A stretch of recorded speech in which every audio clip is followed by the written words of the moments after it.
Gyenge hidegfront érkezik, ennek hatására változik időjárásunk.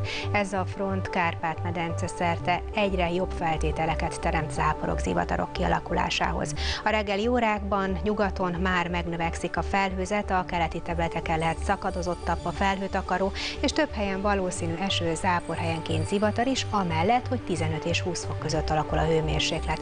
Holnap a mainál kevesebb napsütés ígérkezik, gyakran lesz erősen felhős felettünk az ég, és több helyen esőre, záporra, helyenként zivatarra is készülni kell, hevesebb zivatarok is előfordulhatnak, a csapadékzóna pedig inkább csak késő délutánra, estére érkezik meg délkeletre. A legmagasabb hőmérséklet általában 23-28 fok között alakul, de például a Tiszántúlon még mindig mérhetünk 30 fok feletti értéket. A Kárpát-medence nagy részén is változékonyabbra fordul az időjárás, és Európa nagy részét a markáns frontok elkerülik, de például holnap is tőlünk nyugatra nagyobb mennyiségű csapadék várható. Szombaton a frontzóna elhagyja térségünket, észak felől már csökken a felhőzet, ezt követően pedig alapvetően szárazabbra fordul időjárásunk, és jellemzően 30 fok alatt alakulnak majd a maximumok.